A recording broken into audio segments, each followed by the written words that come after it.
नमस्कार, मी भागवत होते तुमचं या यूट्यूब चॅनलमध्ये स्वागत करतो. आणि जर तुम्ही आपल्या चॅनलवर नवीन असाल तर चॅनलला सबस्क्राईब करा आणि साईडला असलेलं बेल आयकॉन प्रेस करा. शेतकरी बंधूंनो, आज आपण या व्हिडिओमध्ये कॅल्शियम म्हणजे काय, कॅल्शियम पिकाला कधी द्यावं आणि याचे काय काय फायदे होतात याविषयी संपूर्ण आणि सविस्तर माहिती जाणून घेणार आहोत. त्यामुळे हा व्हिडिओ शेवटपर्यंत नक्की बघा. शेतकरी बंधूंनो, सगळ्यात अगोदर आपण जाणून घेऊ की कॅल्शियम म्हणजे काय. तर शेतकरी बंधूंनो, कॅल्शियम हे दुय्यम अन्नद्रव्य असून हे पीक पोषणात अतिमहत्वाचं कार्य करतं. शेतकरी बंधूंनो, आपण वेगवेगळी तरकारी पिकं घेत असतो. त्यामध्ये मग टोमॅटो असेल, कांदा असेल, कोबी असेल, फ्लावर असेल, बटाटा असेल, वांगी असेल, अशी आपण बरीच तरकारी पिकं घेत असतो. आता या तरकारी पिकांमध्ये काय होतं की आपल्याला बऱ्याच वेळेस कॅल्शियमच्या कमतरतेची लक्षणं दिसून येतात. तर आता ही कॅल्शियमच्या कमतरतेची लक्षणं कुठं दिसतात आणि आपण ती कशी ओळखायची ही आता आपण बघणार आहोत. शेतकरी बंधूंनो, ज्यावेळेस पिकामध्ये कॅल्शियमच्या कमतरतेची लक्षणं दिसतात तर त्यावेळेस काय होतं की जी काय पिकांच्या शेंड्याकडील वाढ असते तर ती थांबते. आणि सोबतच काय होतं की जे काय मुळं असतात त्यांची सुद्धा वाढ खुंटते. आणि ही जी काय आपल्याला लक्षणं असतात तर ही लक्षणं आपल्याला शेंड्याकडे सगळ्यात अगोदर आपल्याला बघायला मिळतात. त्यामुळे काय होतं की पिकांची वाढ कमी होते. सोबतच बीज उत्पादन जे काय असतं यामध्ये सुद्धा घट येते. आणि जे काय पिकांच्या पानांच्या कडा असतात त्या सुद्धा करपतात. सोबतच पिवळे डाग सुद्धा पडतात. आणि जी काय पिकांची पानांची टोकं असतात ती करपतात. आणि सोबतच काय होतं की जी काय आपल्या फळांची साईज असते आणि फुलांची साईज असते ती बारीक पडते. आता यांची पिकणी आहे जर लक्षणं जर बघायची जर झाली कधी तर शेतकरी बंधूंनो, जे काय आपलं मका पीक असतं, मका पिकांची जी काय नवीन पानं असतात तर ती चिटकतात आणि सोबतच गुंडाळतात. आणि टोमॅटो पिकामध्ये काय होतं की टोमॅटो पिकांच्या फळांचा जो काय वरचा भाग असतो तो फाटतो आणि खालच्या बाजूने ती काळी पडतात. आणि भुईमुग पिकामध्ये काय होतं की भुईमुग पिकांच्या ज्या काय शेंगा असतात त्या भरत नाहीत आणि त्यांची जी साईज असते ती बारीक पडते. आणि जी काय आपली कोबी असते तर कोबीच्या पानांच्या आतील ज्या काय कडा असतात त्या सुद्धा जळतात आणि पानं सुद्धा कुजतात. आणि जे काय आपल्या फळांची टिकवण क्षमता असते ती सुद्धा कमी होते आणि खराब होते. अशी वेगवेगळी लक्षणं आपल्याला कॅल्शियमच्या कमतरतेमुळे दिसून येतात. आता बघितली ही आपण लक्षणं, पण आता बघू पिकाला कॅल्शियम द्यायचं तर द्यायचं कधी. तर बघा शेतकरी बंधूंनो, आपण कुठल्याही पिकाला जर कॅल्शियम द्यायचं असलं तर आपल्याला काही सूत्र समजून घेणं गरजेचं आहे. आणि हेच सूत्र समजून घेण्यासाठी आपण टोमॅटो पिकाचं उदाहरण घेऊ. आता बघा शेतकरी बंधूंनो, टोमॅटो जो पीक आहे तर त्या पिकाचा कालावधी जो आहे पूर्ण तर तो 150 दिवस इतका कालावधी आहे. मग आता तुम्हाला प्रश्न पडला असेल पाहिजे की ह्या 150 दिवसाच्या कालावधीमध्ये आपण कुठल्या दिवसामध्ये याला कॅल्शियम दिलं पाहिजे जेणेकरून आपल्याला जास्तीत जास्त फायदा होईल आणि चांगल्यात चांगले रिझल्ट आपल्याला बघायला मिळेल. तर बघा शेतकरी बंधूंनो, आपल्याला काय करायचं आहे की कुठलाही पीक असेल, टोमॅटो असेल किंवा मग कुठलाही पीक असेल तर त्याचा जो पूर्ण कालावधी आहे तर त्याला आपल्याला 3 पार्ट्समध्ये डिवाइड करायचा आहे. तर आता आपण टोमॅटो पिकाचं उदाहरण घेतलेलं आहे तर टोमॅटो पिकाचा आहे 150 दिवस कालावधी. तर आपल्याला काय करायचं आहे की याला 3 पार्ट्समध्ये डिवाइड करायचं आहे. म्हणजे 50, 50 आणि 50, 1 ते 50, 50 ते 100 आणि 100 ते 150. आता हा जो काही मधला कालावधी आहे 50 ते 100 तर ह्याच कालावधी आपल्याला कॅल्शियम द्यायचं आहे. कारण की काय होतं की ही जे काय 50 ते 100 दिवसाचा कालावधी आहे किंवा अवस्था आहे तर ह्या अवस्थेमध्ये काय असतं की पिकाचं प्रजनन होत असतं. आणि ह्याच प्रजनन अवस्थेमध्ये काय होतं की पिकाला फुलं लागतात, फुलाची फळं बनतात आणि फळापासून बियाणं बनतं. तर या अवस्थेमध्ये पिकाला सर्वात जास्त कॅल्शियमची गरज असते. आणि ह्या अवस्थेमध्ये जर आपण कॅल्शियम दिलं तर पीक जास्तीत जास्त ग्रहण करतं आणि आपल्याला चांगले चांगले रिझल्ट्स मिळतात.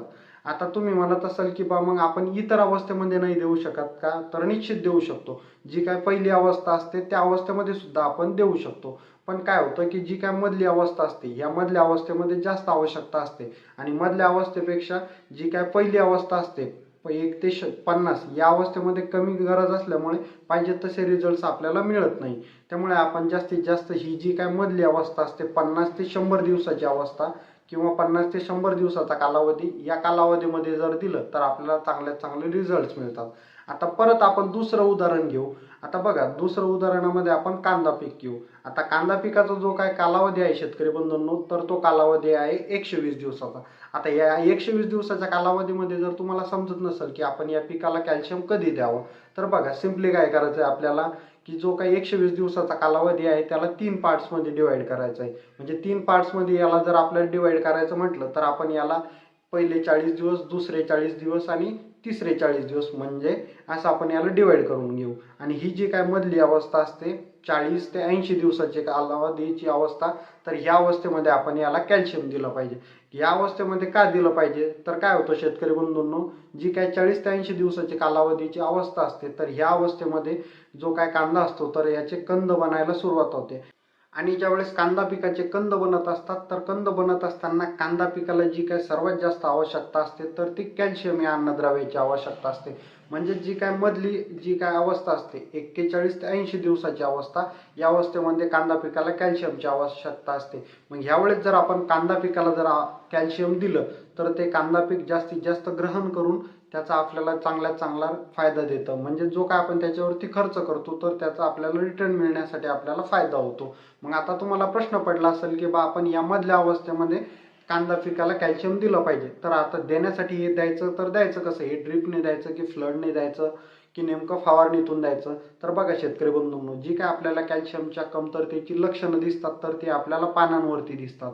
आणि ती लवकरात लवकर रिपेअर होण्यासाठी किंवा त्यांची जी काय कमतरता असते ती भरून काढण्यासाठी जो काय आपण पर्याय वापरला पाहिजे तर तो फवारणीचा वापरला पाहिजे. कारण काय होतं की जेव्हा आपण फवारणीतून देतो तर ती फवारणी आपण झाडांच्या पानांवरती करतो आणि ही जी काही डिफिशियन्सी असते किंवा कमतरता असते तर ही आपल्याला पानांमध्येच दिसून येते. जर आपण फवारणी जर केली तर ते फवारणीचे पाणी किंवा औषध जे काय आपण बनवलेलं असतं तर ते पानांवरती पडतं आणि ते पानं शोषून घेऊन लवकरात लवकर ते त्यांची जी काही वाढ खुंटलेली असते किंवा त्यांची जर ती कमतरता असते तर ती भरून काढून त्यांची ती प्रोसेस स्टार्ट करतात. त्यामुळे आपण यांना ही फवारणीतूनच कॅल्शियम देणं गरजेचं असतं. अजूनही जर तुम्हाला समजलं नसेल पिकाला कॅल्शियम कधी द्यायचं तर परत एकदा समजून सांगतो. शेतकरी बंधूंनो बघा, कुठल्याही पिकाला जर आपल्याला कॅल्शियम द्यायचं असलं तर त्या पिकाचा पूर्ण कालावधी बघायचा आणि पूर्ण कालावधी बघितल्याच्या नंतर मध्ये तो कालावधी 3 पार्ट्समध्ये सारखा डिवाइड करायचा आणि जो काय मधला कालावधी येतो तर त्या आपल्याला मधल्या कालावधीमध्ये पिकाला कॅल्शियम देणं गरजेचं असतं. कारण की हा जो काय मधला कालावधी असतो तर ह्या मधला कालावधी पिकांचा प्रजनन अवस्थेचा कालावधी असतो आणि ह्या अवस्थेमध्ये पिकाला कॅल्शियमची सर्वात जास्त आवश्यकता असते.